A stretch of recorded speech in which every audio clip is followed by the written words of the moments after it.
بسم اللہ الرحمن الرحیم وبہ نستعین السلام علیکم ورحمۃ اللہ وبرکاتہ۔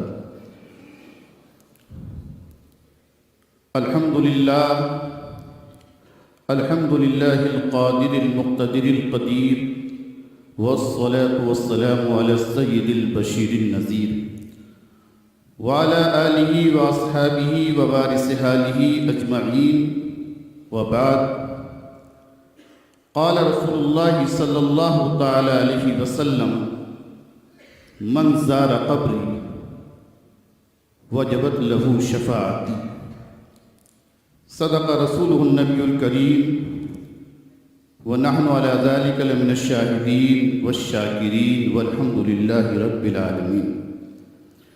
لائق صد ہزار احترام مرشد حقانی پیر لاسانی جانشین تاجدار اہل سنت وارث علوم سیف اللہ المسلول حضرت علامہ مولانا عبدالغنی محمد عطیف میاں قادری ازہری دامت برکاتہ القدسیہ زیب سجادہ خانقاہ عالیہ قادریہ بنائے شریف، جملہ علماء کرام، سادات اعظام، معزز سامعین و حاضرین، آئیے انتہائی محبت و خلوص کے ساتھ پیارے آقا جناب محمد مصطفیٰ صلی اللہ علیہ وسلم کی بارگاہ میں درود شریف کا نذرانہ پیش کریں۔ اللہم صلی علی سیدنا و مولانا محمد وعلی آل سیدنا و مولانا محمد وبارک وسلم۔ جو چمک رہا ہے چہار سو قمر عرب کا وہ نور ہے، جو چمک رہا ہے چہار سو قمر عرب کا وہ نور ہے، جو نظر نہ آئے تجھے کہیں تو وہ تیری نظر کا قصور ہے، جو نظر نہ آئے تجھے کہیں تو وہ تیری نظر کا قصور ہے۔ وہی ہوش میں ہے دماغ و دل، وہی ہوش میں ہے دماغ و دل، جو نبی کے عشق میں چور ہے، وہی ہوش میں ہے دماغ و دل، جو نبی کے عشق میں چور ہے۔ یہی بے خودی تو ہے عقل کل، یہ نشہ شراب طہور ہے۔ اور پیر و مرشد تاجدار اہل سنت فرماتے ہیں کہ نہ بحر و برکی نہ ارض و سما کی بات کرو، نہ بحر و برکی نہ ارض و سما کی بات کرو، جو خیر چاہو تو خیر الورا کی بات کرو، جو چاہتے ہو اندھیروں میں روشنی کرنا، جو چاہتے ہو اندھیروں میں روشنی کرنا، میرے نبی کے رخ پر ضیاء کی بات کرو، میرے نبی کے رخ پر ضیاء کی بات کرو۔ اور حضور ختم رسول شاہ انبیاء کے بعد، حضور ختم رسول شاہ انبیاء کے بعد جناب غوث شہ اولیاء کی بات کرو، جناب غوث شہ اولیاء کی بات کرو۔ اور غوث اعظم سے بھیک لینی، کس کس کو لینا ہے آپ بتا کے بتائیں تو کیا کرنا ہے ہمیں؟ غوث اعظم سے بھیک لینی ہے، محبوب کی بات کی جائے، غوث اعظم سے بھیک لینی ہے، سالم قادری کی بات کرو، سالم قادری کی بات کرو۔ صلی اللہ تعالی علی خیر خلقہ و نور عرشہ محمد وعلی آلہ واصحابہ اجمعین۔ حضرات، بڑی خوشی اور سعادت کی بات ہے کہ عرس قادری کی پرکیف روحانی محفل میں ہم حاضر ہیں اور بزرگان دین کے فیوض و برکات سے مستفیض ہو رہے ہیں۔ ناصح اور واعظ کی بہت بات ہو رہی تھی، میں واعظ اور ناصح بن کر نہیں آیا ہوں، یہاں کا خادم ہوں۔ اور جب عاشقین کی محفل ہو، محبین کی محفل ہو، تو پھر وہاں نصیحت اور واعظ کارگر نہیں ہوتی، وہاں تو عشق کی بات ہونا چاہیے، محبت کی بات ہونا چاہیے، عرفان اور جام و مینا کی بات ہونا چاہیے، اور وہ بھی حدیث و قرآن کے پیمانے میں، حدیث و قرآن کے پیمانے میں جام مینا شراب صبح کی بات ہو، کیونکہ آپ لوگ اولیاء اکرام کی بارگاہ میں شد رحال کر کے آئے ہیں۔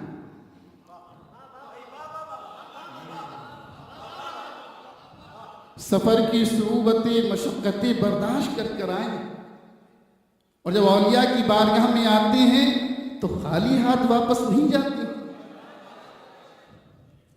ارے جہاں فرشتے شد رحال کر کے آئیں وہ چیز ناجائز ہو جائے؟ فرشتے آسمان سے شد رحال کر کے آ رہے ہیں اور ہم زمین سے شد رحال کر کے جائیں تو ناجائز؟ ارے یہ فتویٰ صرف انسانوں پہ لاگو ہوگا کہ فرشتوں پہ لاگو ہوگا؟ نہیں ہوگا۔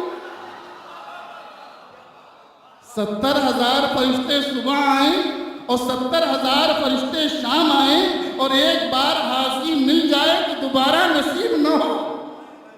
اے مفتی وقت ذرا ان پہ فتویٰ لگا کہ تمہارے لیے شد رحال جائز ہے یا نہیں؟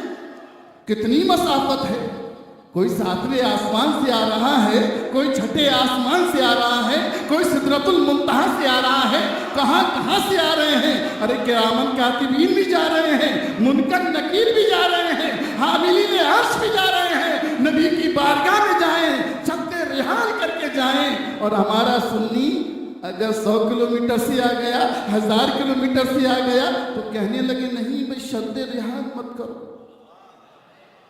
تو اس فتوے کے ضد میں فرشتے آئیں گے یا نہیں آئیں گے؟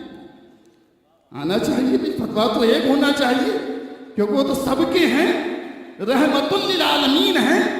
کیوں آتے ہیں فرشتے اور ہم کیوں آتے ہیں؟ اس بات کو انشاءاللہ جاننے کی کوشش کریں۔ جب کوئی بندہ یہاں آ رہا ہے، اولیاء اکرام کی بارگاہ میں حاضری دے رہا ہے، اولیاء اکرام سے محبت کر رہا ہے، تو وہ محبت خود کر نہیں رہا ہے، اس سے کروائی جائے، اس کے دل میں ڈالی جا رہی ہے، اس سے کہا جا رہا ہے کر۔ کیوں؟ حدیث قدسی ہے، جب اللہ کسی سے محبت کرتا ہے، اذا احب اللہ عبدا، کسی بندے سے محبت کرتا ہے، فنادى جبرائیل، تو جبریل کو بلاتا ہے۔ اظہار محبت کرنا ہے تاکہ دنیا والوں کو پتہ چل جائے کہ اللہ کس سے محبت کرتا ہے۔ جبریل تم رازدار ہو، آ جاؤ۔ نادا جبریل کو پکارا جاتا ہے اور کہتے ہیں، اللہ فرماتا ہے انی احبہ فلاں، میں فلاں سے محبت کرتا ہوں، فلاں سے نام نہیں لیا، وہ بغداد میں فلاں بندے ہیں ان سے محبت کرتا ہوں، اجمیر میں فلاں بندہ ہے اس سے محبت کرتا ہوں، مہرورہ میں فلاں بندہ ہے اس سے محبت کرتا ہوں، ارے بدایوں میں فلاں بندے ہیں ان سے محبت کرتا ہوں، دہلی میں فلاں بندہ ہے اس سے محبت کرتا ہوں، ارے کلیئر میں وہاں بندہ ہے اس سے محبت کرتا ہوں۔ انی احب فلاں سے محبت کرتا ہوں، نام کی تعین نہیں فرمائی ہے۔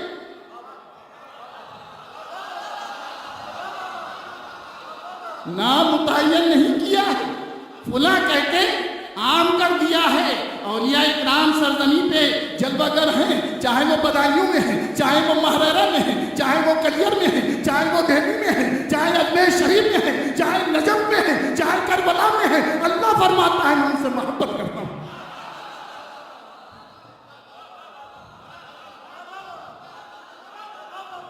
انی احبہ فلانا، اے جبریل میں ان سے محبت کرتا ہوں، فآحبہ، تم بھی محبت کرو۔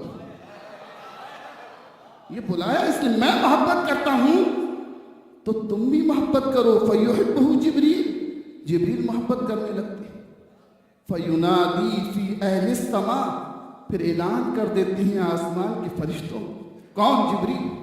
کیا اپنی مرضی سے اعلان کر رہے ہیں؟ فینادی، جبریل اعلان کر رہے ہیں کہ اللہ فلاں بندے سے محبت کرتا ہے، اے آسمان کے مکی تم بھی محبت کرو۔ یہاں میں تھوڑا سا اعلان کرتا ہوں تو بغیر اجازت حکم کے نہیں کرتا ہوں۔ ناظم عرس کی حکم ہوتا ہے، صاحب سجادہ کا حکم ہوتا ہے، میاں حضور کا حکم ہوتا ہے تو اعلان کرتا ہوں۔ اب سنو، جبریل امین اپنی مرضی سے اعلان نہیں کر رہے ہیں بلکہ اللہ حکم دیتا ہے، میں محبت کرتا ہوں، اے جبریل یہ اعلان کر دو فرشتوں میں کہ تم بھی محبت کرو۔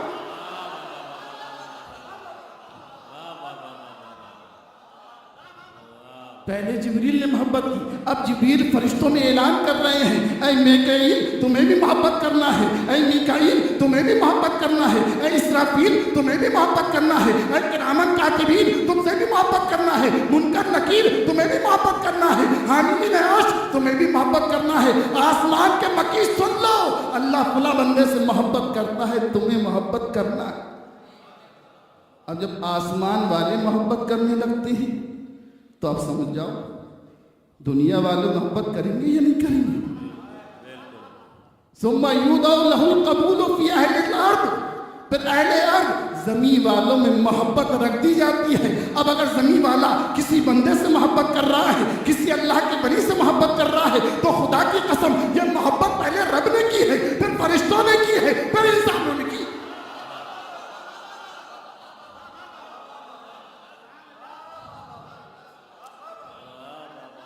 ذرا سنیے، پہلے اللہ درود بھیجتا ہے، پھر فرشتے درود بھیجتے ہیں، پھر حکم دیا جاتا ہے اے اہل ایمان تم بھی درود بھیجو۔ پتہ یہ چلا کہ اللہ والوں سے محبت کرنا یہ ثمرہ ہے، یہ نتیجہ ہے رب کی محبت کا۔ رب محبت کرے گا تو دنیا والے محبت کریں گے، رب محبت کرے گا تو پھر فرشتے محبت کریں گے، رب محبت کرے گا تو پھر اہل زمین محبت کریں گے۔ تو میں نے یہ جملہ کہا کہ ہم محبت کرتے نہیں ہیں، کروائی جا رہی ہے، غلط تو نہیں ہے، بالکل صحیح ہے۔ قرآن کی روشنی میں، احادیث کی روشنی میں یہ جملہ صحیح ہے کہ یہاں اگر آپ محبت کرتے ہیں تو پھر یہ آپ کی بات نہیں ہے، اللہ نے آپ کے دل میں ڈالا ہے تو محبت۔ اب اس محبت کے بیچ میں کوئی آڑے آئے تو کیا کریں گے؟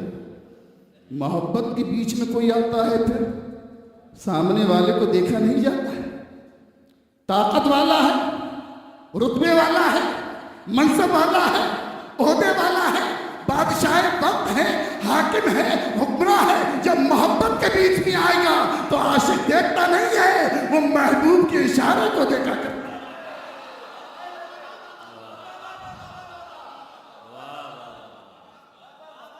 دنیا میں عاصی محبت ہو جائے کسی سے تو کتنا ہی سمجھایا جائے، دل مانتا نہیں ہے۔ ارے دل ان القلوب بین اصبع اللہ، اللہ کی انگلیوں کے درمیان ہے، یصرف کیف یشاء، جس طرف چاہتا ہے رب پھیر دیتا ہے۔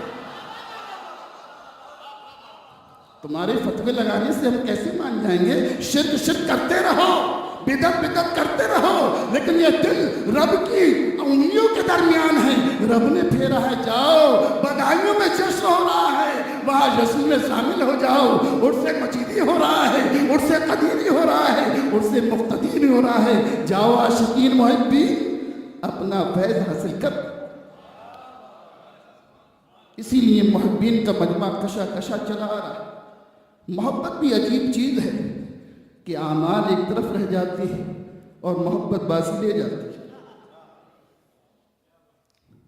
جو عمروں پہ اتراتی ہیں، نیکیوں پہ اتراتی ہیں، وہ سمجھ لیں جب محبت کا اور اعمال کا تقابل ہوگا، جب محبت کا، عشق کا اور اعمال کا توازن ہوگا، موازنہ ہوگا، تو کسی میدان میں اعمال ٹک نہیں پائے، وہاں محبت ہی جیتے۔ اس لیے ایک صحابی نے عرض کیا یا رسول اللہ متی الساعہ، قیامت کب آئے؟ تو اللہ کے رسول فرماتے ہیں ما عادت لہا، قیامت کے بارے میں سوال کرنے والے یہ تو بتا تیاری کیا کی؟ تو صحابی کیا کہتے ہیں؟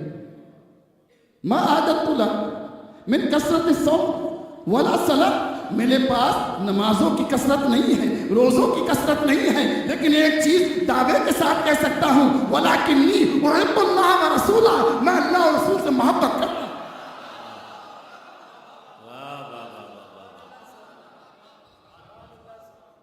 کیا آپ تصور کر سکتے ہیں کہ وہ صحابی ہو بے نمازی ہو؟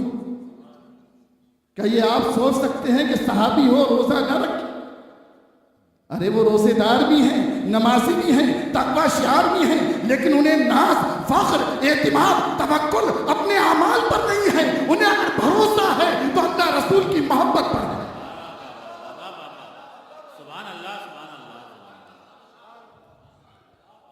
تو حضور فرماتے ہیں اچھا تم اللہ رسول سے محبت کرتے ہو تو سنو المرء مع من احبا، تم جس سے محبت کرتے ہوگے میدان حشر میں اسی کے ساتھ ہوگے، جنت میں اسی کے ساتھ ہوگے، ارے اسی کے ساتھ نعمتیں کھاؤ۔ حضرت انس فرماتے ہیں کہ اسلام لانے کے بعد سب سے زیادہ خوشی حضور کے اس فرمان سے ہوئی، اس کے فرمان سے ہوئی۔ حضور نے فرما دیا المرء ما من احب، جو جس سے محبت کرتا ہے اسی کے ساتھ رہے گا۔ تو پتا چلا تم غوث اعظم کے چاہنے والے ہو، خواجہ غریب نواز کے چاہنے والے ہو، مقتدر آقا کے چاہنے والے ہو، تاج الفہود کے چاہنے والے ہو، جہادار اہل سنت کے شہدائی ہو، تو یقیناً ہمارا حشر کے قدموں کے نیچے ہو۔ یہی تو محبت کی بات ہے۔ اعمال ہیں لیکن اعمال پر تکیہ نہیں ہے۔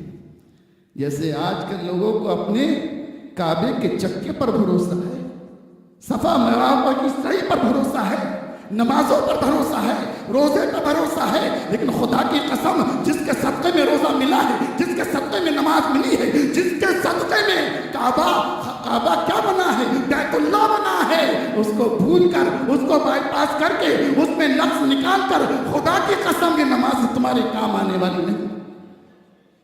اور ہم نے دیکھا کہ ایک اور شخص نے بڑی نمازیں جمع کر رکھی، بڑے سجدے کیے تھے، چپے چپے پہ سجدہ کیا تھا، بڑی جمع کر لی۔ آپ تمام لوگوں نے جتنی نمازیں پڑھی ہوں گی، اگر سب کی نمازیں جمع کر لی جائیں تو نمازوں میں وہ آگے ہو گیا۔ کتنی سال کی ہے؟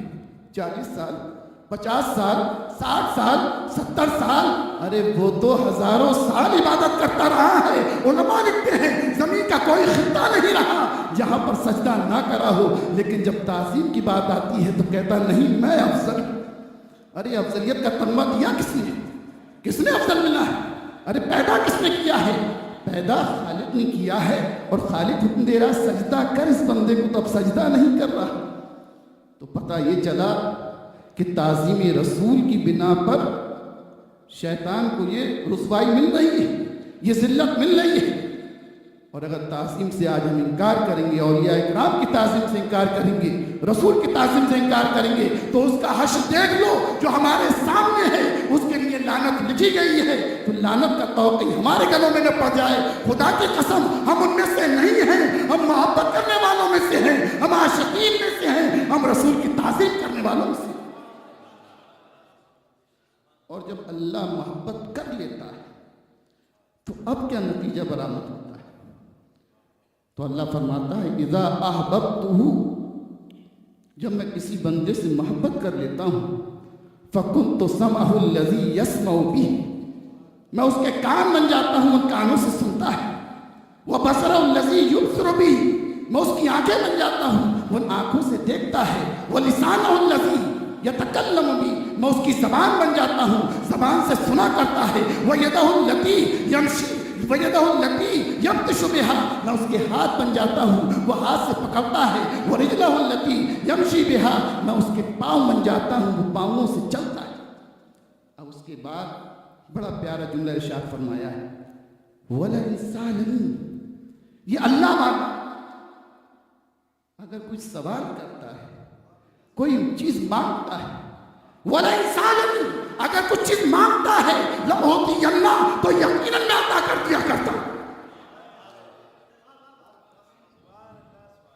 لام تاکید بھی آیا ہے، نون تاکید بھی آیا ہے، بڑے یقین اور جذب کے ساتھ اللہ نے فرمایا ہے جب اللہ کا نیک بندہ زبان مبارک سے کچھ مانگتا ہے تو اس کی دعا رد نہیں کی جاتی ہے، اس کی دعا قبول کر لی جاتی ہے۔ اچھا یہ بتائیے، جب تک اللہ والا اپنی ظاہری حیات میں تو دعا قبول ہوگی، لیکن جب پردہ فرما جائے تو کیا دعا قبول نہیں ہوگی؟ اب مقبولیت میں کیا فرق آ گیا؟ ارے مقبولیت تو بڑھ گئی ہے، رتبہ اور مقام تو بڑھ گیا ہے۔ جب تک روح جسم کے اندر رہتی ہے تو قیودات میں رہتی ہے، لیکن جب روح سے جسم سے نکلتی ہے، پرواز کرتی ہے، تو تصرفات میں اضافہ ہو جاتا ہے، اختیارات میں اضافہ ہو جاتا ہے۔ جب مقبولیت زمین پر ہے تو مقبولیت زمین کے اندر۔ تو اگر کسی صاحب مزار کے پاس جائیں گے اور دعا کے لیے عرض کریں گے تو یقیناً قبول ہوگی۔ اور کیوں قبول نہیں ہوگی؟ کیونکہ اللہ تبارک و تعالیٰ نے وہ مقام عطا فرمایا ہے، وہ مرتبہ عطا فرمایا ہے کہ وہ زبان ہلاتے ہیں اور اللہ ان کی بات پوری کر دیا۔ اور جہاں انعام ہوتا ہے، جہاں اللہ کی نوازشیں ہوتی ہیں، وہاں دعا زیادہ قبول ہوتی ہے۔ اس لیے زکریا علیہ السلام جب حضرت مریم کے پاس آیا کرتے تھے اور بے موسم پھل دیکھتے تھے تو فرماتے تھے اے مریم انا لک ھذا، ارے یہ کہاں سے آئے ہیں؟ ابھی موسم پھلوں کا نہیں ہے، یہ بے موسم پھل تمہارے پاس آ رہے ہیں، یہ کہاں سے آ رہے ہیں؟ تو حضرت مریم کیا کہتی ہیں؟ قالت ہوا من عند اللہ، یہ اللہ کے پاس سے آیا۔ سمجھ جاتے ہیں یہ مقام مقبولیت کا ہے، یا اللہ کا انعام ہو رہا ہے، یا اللہ کے میوے آ رہے ہیں، یا اللہ کے پھل آ رہے ہیں۔ وَهُنَالِكَ دَعَا زَكَرِيَّا رَبَّهُ، وہیں اللہ کے ایک پیغمبر نے وہاں دعا کرتی کی جاتی ہے اور دعا کرتے ہیں اور رب تبارک و تعالیٰ دعا کو قبول فرما لیتا ہے۔ وَهُنَالِكَ دَعَا زَكَرِيَّا رَبَّهُ، ایک نبی دعا کر رہا ہے، دعا کا لفظ بولا، زکریا علیہ السلام نے دعا کی۔ دعا تو کی جاتی ہے، دعا کا تذکرہ کیوں کیا گیا ہے؟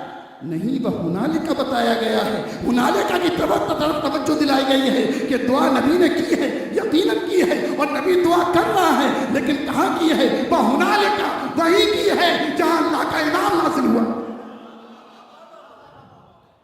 تو یہ انعام یافتہ لوگ ہیں، دنیا میں بھی انعام ملا ہے، آخرت میں بھی انعام ملا ہے، جس کی طرف توجہ کر دیں خدا کی قسم وہ بھی انعام یافتہ ہو جائے۔ اب ان کی بارگاہ میں آپ آ گئے اور کوئی کہتا ہے یہ سفر جو ہے سفر معصیت، یہ گناہ کا سفر ہے، اور خود کو حنبلی بھی کہتا ہے کہ حنبلی ہے، لیکن امام احمد بن حنبل کی نہیں مانتا ہے، ان کی طرز عمل کو نہیں دیکھتا ہے، ان کا طریقہ نہیں دیکھتا ہے۔ ارے اپنے امام کی اقتدا کر رہے ہو تو ان کی سیرت پڑھ لیتے، ان کی زبانیں کو پڑھ لیتے، ان کے اقوال کو پڑھ لیتے، ان کے ادب کو دیکھ لیتے تو تمہیں خود ادب آ جاتا۔ ایسا فتویٰ نہ دیتے کہ تمہارے سارے فتووں پر پانی پھیر گیا، کیونکہ کبھی کبھی ایسی خامی ہو جاتی ہے جو تمام خوبیوں کو لے ڈوبتی ہے۔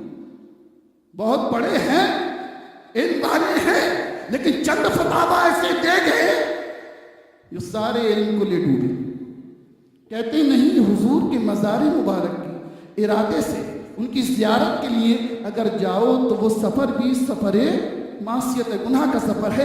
مسجد نبوی میں نماز پڑھنے کی نیت کو کہ وہاں 50,000 نمازیں مل جائیں کا ثواب ملے، ارے سوچنے کی بات ہے، مسجد نبوی کو شرف کہاں سے ملا ہے؟ یہ 50,000 نمازوں کا ثواب کسے ملا ہے؟ اگر جب نمازیں کام نہ آئے تو ایسی نمازوں کا کیا فائدہ؟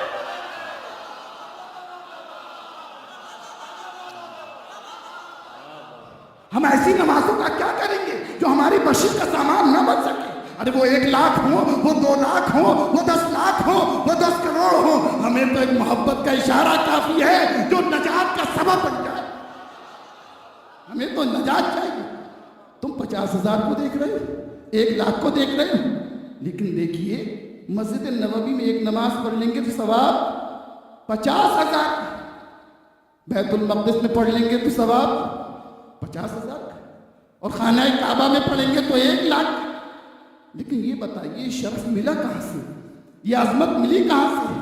یہ نبی کریم صلی اللہ علیہ وسلم کے طفیل میں ملی ہے تو فتویٰ لکھ دیا۔ لیکن امام احمد بن حنبل کو دیکھیے، جب وہ مدینہ شریف جاتے ہیں اور زیارت کے ارادے سے جا رہے ہیں تو مدینے کے سنگریزوں کو بوسہ دے رہے ہیں، کبھی وہاں کے پتھروں کو بوسہ دے رہے ہیں، کبھی درختوں کو چوم رہے ہیں، کبھی دیواروں کو چوم رہے ہیں۔ شاگرد کہتے ہیں اے امام یہ کیا کر رہے ہیں؟ یہ دیوانوں کی حرکت کیا کر رہے ہیں؟ کبھی مدینے کے سنگریزوں کو چومتے ہیں، کبھی پتھر کو چومتے ہیں، کبھی درخت کو چومتے ہیں۔ تو فرماتے ہیں یہاں سرکار چلے تھے، ان کا قدم مبارک پڑا ہے، ان کا قدم مبارک پڑا ہے۔ احمد بن حنبل اس محبت میں، اس امید میں یہاں کا بوسہ لیتا ہے کہ جہاں نبی کا قدم پڑا ہو میرے لب لگ جائیں تو بخشش ہو جائے۔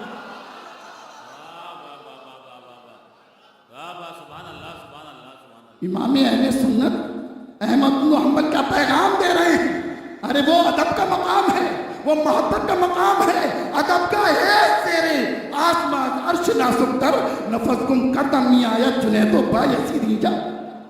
جس کا ادب اللہ سکھائے، قرآن میں آیتیں نازل ہوں، اس مقام کی طرف جائیں تو وہ سفر گناہ کا سفر ہوگا۔ یہ سوچ کہاں سے آئی؟ یہ فکر کہاں سے پیدا ہوئی؟ یہ نئی سوچ نہیں۔ مروان بن حکم یہ حاکم یہ بھی نکلا اپنے کمرے سے تو حدیث میں آتا ہے ایک شخص کو دیکھا، دیکھتے ہیں را رجلا وادیا وجہہ علی قبر رسول اللہ، ایک شخص کو دیکھا کہ وہ اپنا چہرہ مبارک رسول کی قبر سے لگائے ہوا ہے، چمٹا ہوا ہے، منتظم ہے، لپٹا ہوا ہے۔ تو مروان بن حکم کہتا ہے اتدری ما تصنع، ابھی صورت نہیں دیکھی ہے، شکل نہیں دیکھی ہے، کون شخص ہے؟ پیچھے سے آواز دیتا ہے یا رجل اتدری ما تصنع، ارے یہ کیا کر رہے ہو قبر کے پاس؟ یہ قبر کو بوسہ کیوں دے رہے ہو؟ یہ قبر سے چپٹے ہوئے کیوں ہو؟ فیضا، چہرہ گھمایا، فیضا ابو ایوب انصاری، تو حضرت ابو ایوب انصاری مہمان رسول ہے۔ اتدری ما تصنع، تم جانتے ہو تم کیا کر رہے ہو؟ تو حضرت ابو ایوب انصاری مہمان رسول کیا کہتے ہیں؟ نعم، مجھے درس دے رہے ہو، مجھے سبق دے رہے ہو؟ ہاں میں جانتا ہوں میں کیا کر رہا ہوں۔ جئت تو رسول اللہ ولمات الحجر، میں اللہ کے رسول کے پاس آیا ہوں، کسی پتھر کے پاس نہیں آیا۔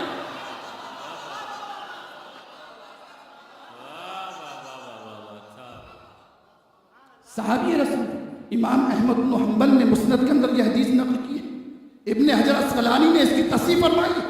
کیا کہتے ہیں؟ یہ تو رسول اللہ، ارے کیا سمجھتے ہو میں کس کے پاس آیا ہوں؟ پتھروں کے پاس نہیں آیا ہوں۔ یہ تو رسول اللہ، یا حضرت ابو ایوب انصاری پیغام دے رہے ہیں کہ میں ابو کے پاس آیا ہوں، اللہ کے رسول کے پاس آیا ہوں، کسی پتھر کے پاس نہیں آیا ہوں۔ جب مزار کے پاس کھڑے ہو کر کوئی تمہیں چکما کرے، کوئی شرک کا فتویٰ لگائے، کوئی بدعت کہے، کوئی تمہیں روکے، تو اسے ایک قول سنا دینا کہ میں اللہ کے ولی کے پاس آیا ہوں، کسی پتھر کے پاس نہیں۔ یہ ولی اللہ ہیں۔ اور پھر فرماتے ہیں بڑی جرت کے ساتھ، اور یہ صحابہ کو جرت ہوگی کہ حاکم کے ساتھ اتنے بے باکانہ انداز میں گفتگو کریں، جان کا خوف نہیں ہے۔ اور پھر ان صحابہ کی جانثار قاضی دولہ کو جرت ہے، جہاد بالقلم بھی کر رہے ہیں اور جہاد باللسان بھی کر رہے ہیں۔ کہتے ہیں اے مروان، میں نے سنا ہے، سمیت کو، میں نے سنا ہے، سمیت رسول اللہ، میں نے اللہ کے رسول سے سنا ہے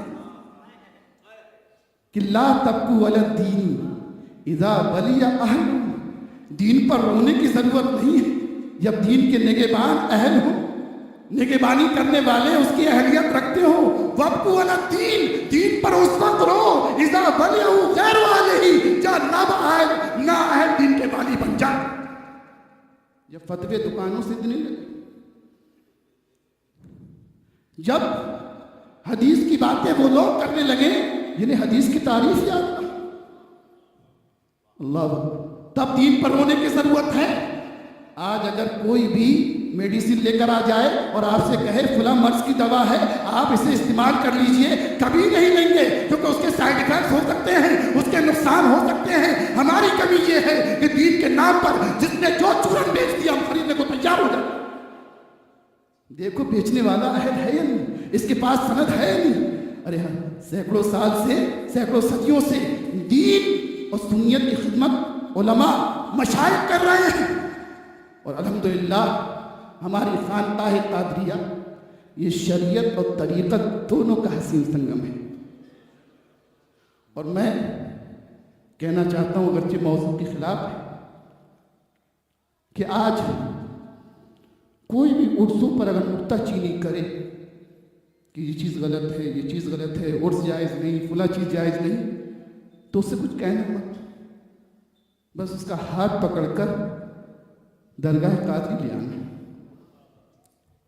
جب عرس قادری کی محفل منعقد ہو تو کہنا ہاں یہ عرس ہے، کہ یہاں نمازیں بھی ہیں، ذکر بھی ہے، تقویٰ بھی ہے، شریعت بھی ہے، طریقت بھی ہے، اور یہ ایک بات نہیں ہے۔ خدا کی قسم، جب شریعت اور طریقت دونوں جمع ہوتی ہیں تبھی تو عرفان ملا کرتا ہے، تبھی تو معرفت ملا کرتی ہے۔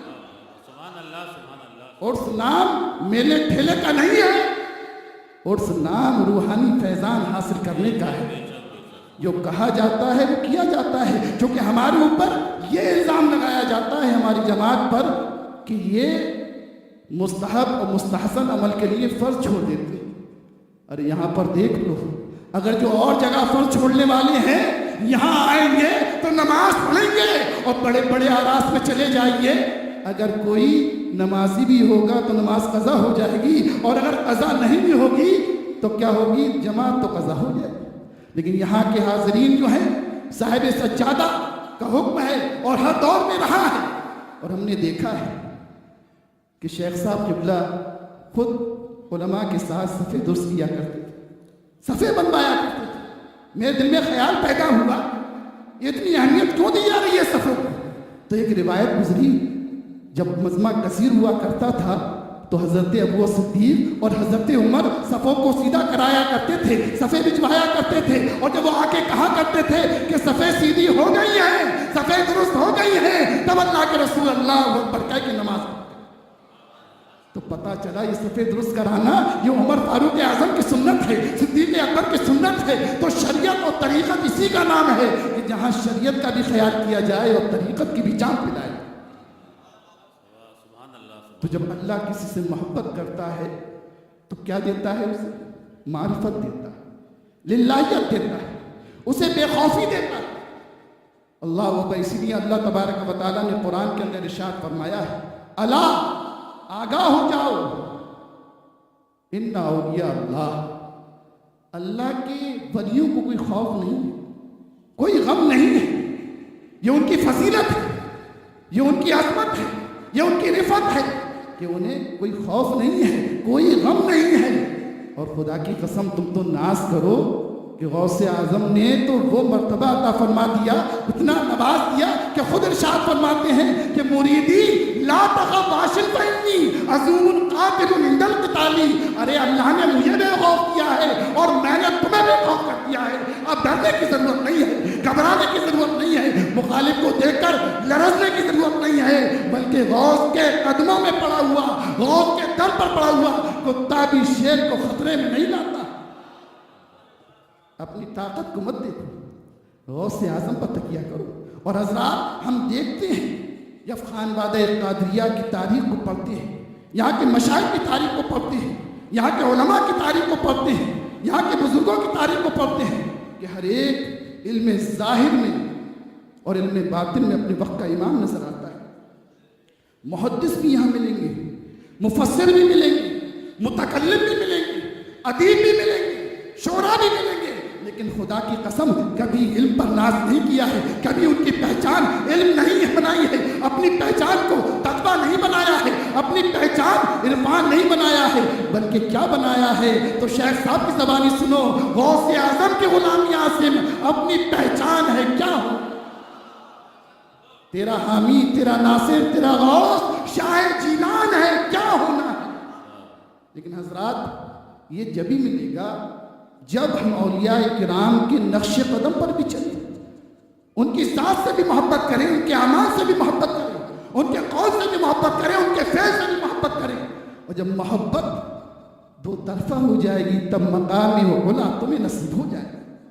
اور اسی محبت کو جگانے کے لیے، اسی عشق کو جگانے کے لیے، اس میں جلا پیدا کرنے کے لیے یہی محفل قائم کی جاتی ہے کہ رسول سے محبت کرو، اولیاء سے محبت کرو، صوفیاء سے محبت کرو، ان کی سیرت کو پڑھو، ان کی سیرت کو پڑھو، ان کی زبانیں کو پڑھو، ان کے قول کو دیکھو، ان کی رفتار کو دیکھو، ان کے کردار کو دیکھو اور اس میں ڈھلنے کی کوشش کرو۔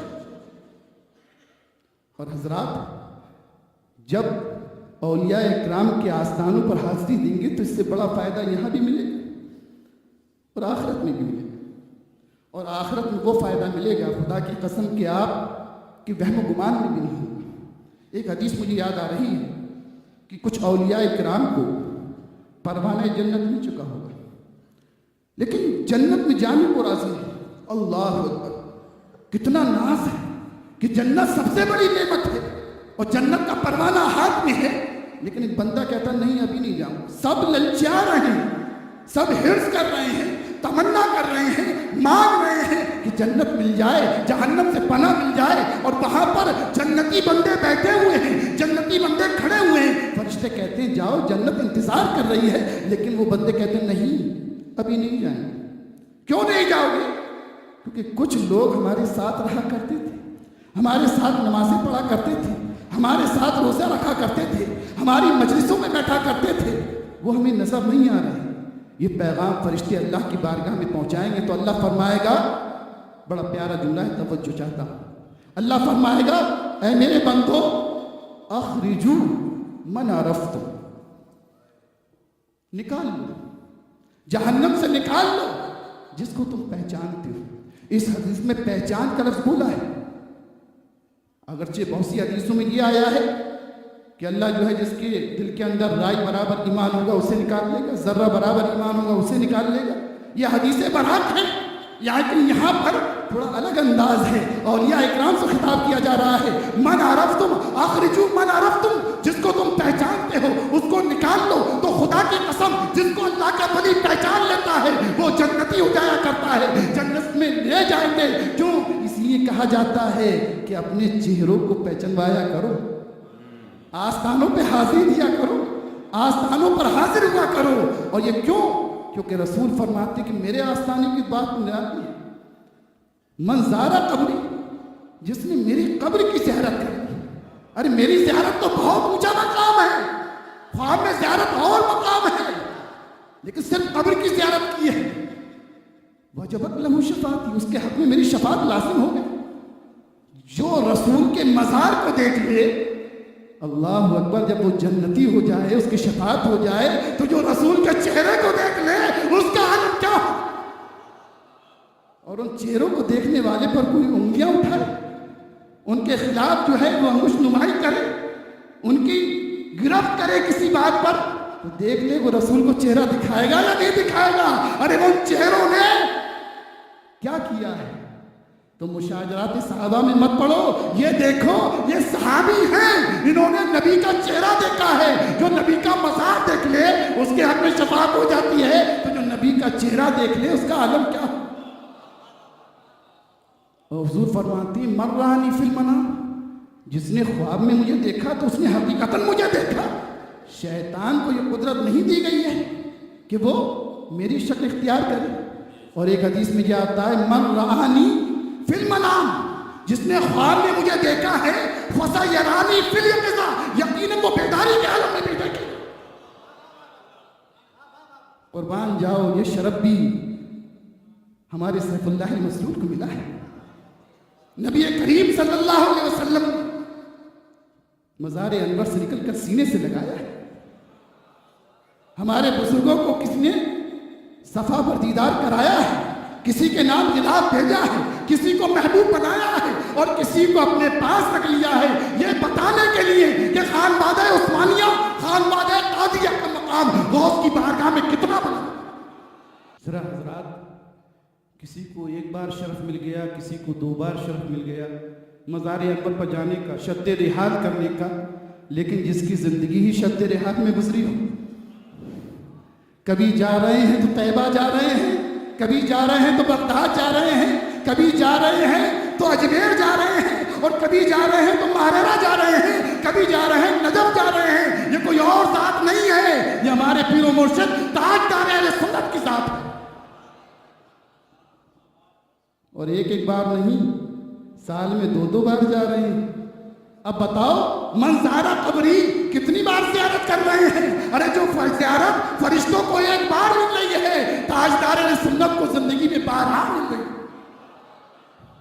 اور جب ان کی شفاعت ہوگی تو ہم خادموں کی تو ہونا ہی ہے، کیونکہ انہی کے نیچے ہیں، انہی کے نام لیوا ہیں، انہی سے محبت کرنے والے ہیں، انہی کے شہدائی ہیں، انہی کے غلام ہیں، اور جو جمع یہاں ہوئے ہیں انہی کی محبت میں جمع ہوئے۔ اور یہ اولیاء اکرام کے سامنے تواضع انکساری، یہ دست بندی، یہ دست بوسی، یہ دست قدمی، یہ قدم بوسی رائے گا جانے والی نہیں ہے۔ آج دیکھو یہاں تواضع انکساری کا عالم، جو لوگ جن کے سامنے نوکر چاکر لگے ہوتے ہیں، جو گلاس کا پانی خود نہیں اٹھاتے ہیں، جب خانقاہ قادریہ میں آتے ہیں تو ہر جگہ لائن لگائے کھڑے ہیں۔ کیوں کھڑے ہیں؟ کیونکہ اولیاء اکرام کا تبرک حاصل کرنا یہ کسر نفسی پیدا کرتی ہے۔ جب ہاتھ باندھتے ہیں، اپنے آپ کو کمتر سمجھتے ہیں، اپنے آپ کو عاجز سمجھتے ہیں، تب اللہ مقام و مرتبہ بلند کرتا ہے۔ من تواضع للہ فقد رفع اللہ، جو عاجزی انکساری اختیار کرتا ہے اللہ اس کا مقام و مرتبہ بلند کر دیا کرتا ہے۔ اور حضرات یہ فضیلت و عظمت کسی ایک صاحب سجادہ کو نہیں ملی۔ ارے آپ تسلسل دیکھ لیجئے جو ہماری نظروں کے سامنے ہیں، ان کو دیکھ لیجئے۔ 800 صدی بہت ہوتی ہیں، نام کتنے گنواؤں؟ ارے یہاں دیکھ لیجئے، یہ صاحب مزار ہیں، شاہد الحق علیہ الرحمہ ہیں، وہ سیف اللہ المسلول ہیں، وہ تاج القعود ہیں، وہ مقتدر آقا ہیں، وہ قادری دولہ ہیں، یہ تاج التاج اہل سنت ہیں، اور یہ فضا نشین تاجدار اہل سنت ہیں۔ یہ محبت، یہ عشق، یہ رفت تمام میں یکساں نظر آتی ہے۔ اور میں کہوں کہ سبھی غوث اعظم کے محبوب ہیں تو غلط نہیں ہوگا، کیونکہ نوازشات ہر بزرگ پر ہمیں نظر آتی ہیں۔ اللہ تبارک و تعالیٰ ان کے فیوزات کو جاری و ساری رکھے، ہمیں ان کا سچا خادم و غلام بنائے رکھے، اور ادب و احترام کے ساتھ ہم تمام محفلوں میں شریک ہوں اور بزرگان دین کا فیض حاصل کریں۔ آمین وآخر دعوانا الحمدللہ رب العالمین۔